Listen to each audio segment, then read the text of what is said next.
both Marvel Studios and DC Studios have a huge 2025 ahead of them. Of course, the MCU is releasing 3 films, while DC Studios is kicking everything off with Superman. So in this video, we are going to look at both franchises and the early box office outlook that's been made available online across various different outlets and predictions, and we're going to find out where exactly each film lands in terms of expectations, and also one that really shocked me.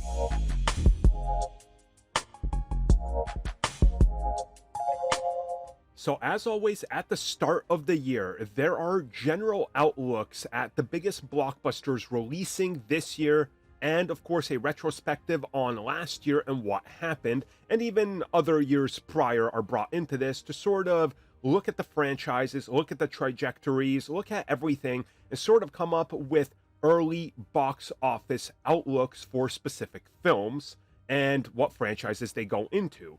So in this video, we are actually going to look at 4 of them, and of course they are Marvel and DC films that are coming out this year, because that's the ones we talk about here. So first and foremost, let's start off with the first one, which of course is Captain America: Brave New World. So this film is of course the first entry from Marvel Studios, coming at us mid-February. And while there is a lot of excitement, there is a lot of doubt. And again, a lot of this stems from people just don't want Sam Wilson to be Captain America.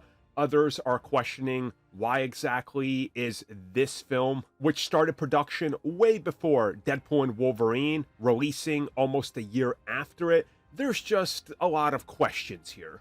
Of course, the reshoots have become very public knowledge, so there's a lot going against this film in terms of perception. Otherwise, though, it looks to be tracking pretty decently, all things considered. So what we're looking at here is across the board, multiple outlets and analysts that have published their numbers. I've just put them into an aggregator and essentially got the number that it spits out of the average that people think. So Captain America: Brave New World, the expectations for worldwide total by the time it's all said and done are 600 to 650 million.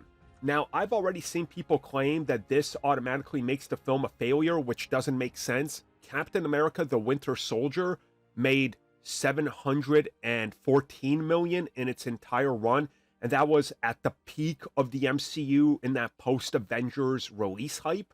And Captain America: Civil War, yes, made over $1 billion, but let's not kid ourselves, that was an Avengers film. So let's say it does 650, 600, that's good. But again, we don't know the full budget, the amount of reshoots, but of course, we know action figures and merchandise will carry this film. It always carries Marvel films in general to the point of profitability, even on flops. So, you know, I think the outlook for this one is good. I'll be honest with you, I'm personally going to go with 600. I think that's a sweet spot for this one. And I'm saying that on the high end of what it's going to make. Now, when it comes to the opening weekend, we really don't have much of an idea right now. I have seen a couple people throw out their numbers, and essentially they're saying it's going to be between 60 to 80 million dollars on its opening weekend, which, yeah, that puts it on pace to do around 600 million in the end. Again, international will also be a factor, and China, but we'll talk about that closer to the film. Next up is a weird one because it's the first entry in a brand new franchise, or what might be a new franchise. It's another Marvel Studios offering, and it has the prestigious first week of May release date, where typically nobody wants to fight Marvel Studios, and they haven't since the release of the Avengers in that May spot. That's been theirs yearly. They pretty much own it. Thunderbolts is very interesting in that spot because it looks completely different. And again, it features some familiar faces, but no faces that have really starred as like the poster boy or poster girl of their own big blockbuster film.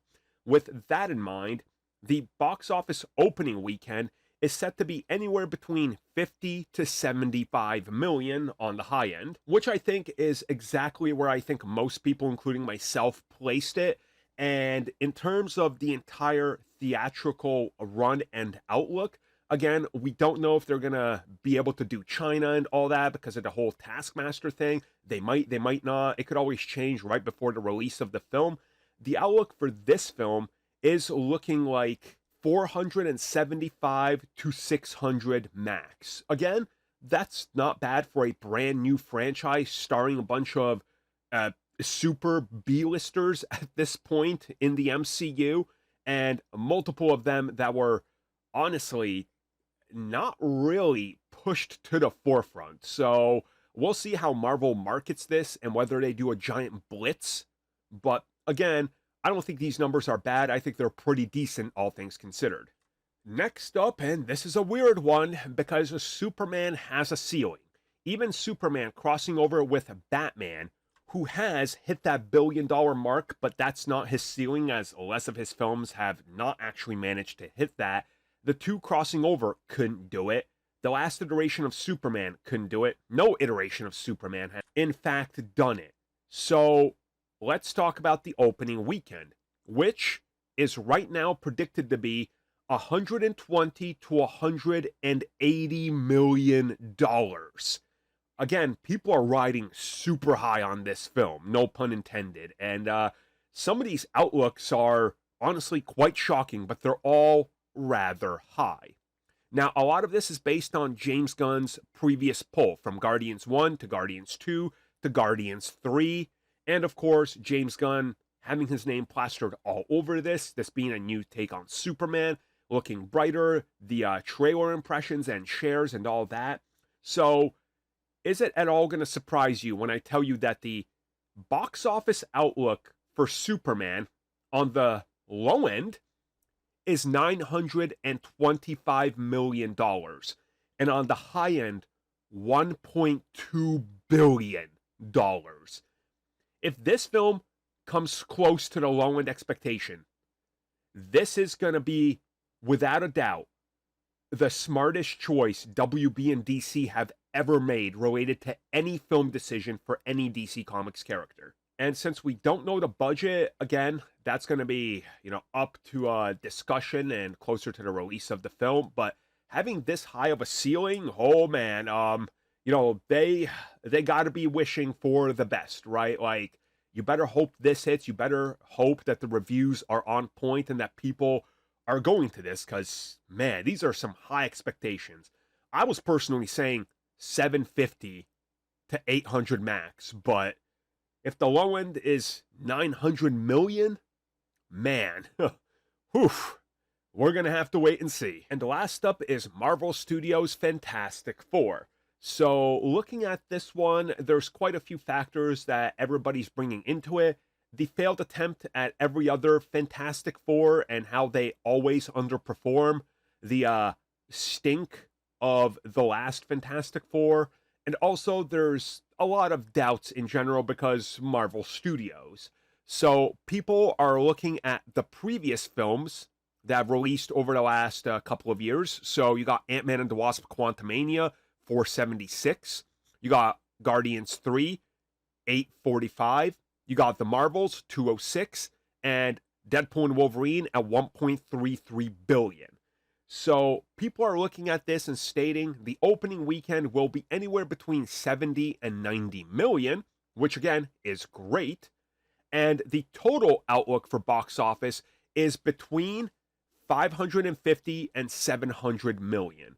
So quite a large gap there, but again, I get it. I think everybody gets it in this instance. Like, this is an uphill battle unlike anything else.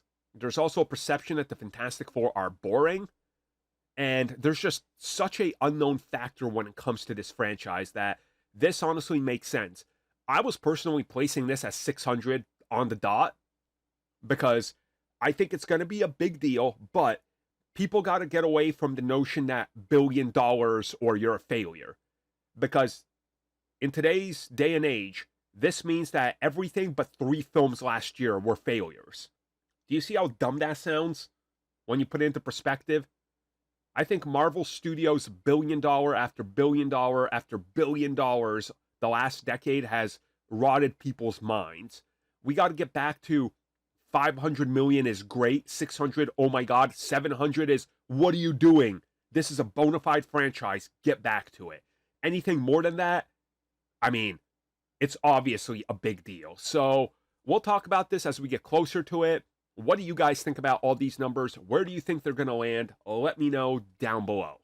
Thank you for checking out that video, and thank you for your continued support. Feel free to like, share, subscribe, do whatever you will, and if you're so inclined and would like some additional content from us, which includes unfiltered content and bonus discussions, we do offer exclusively in our member section. We hope to see you there. So thank you for watching, and have a good one.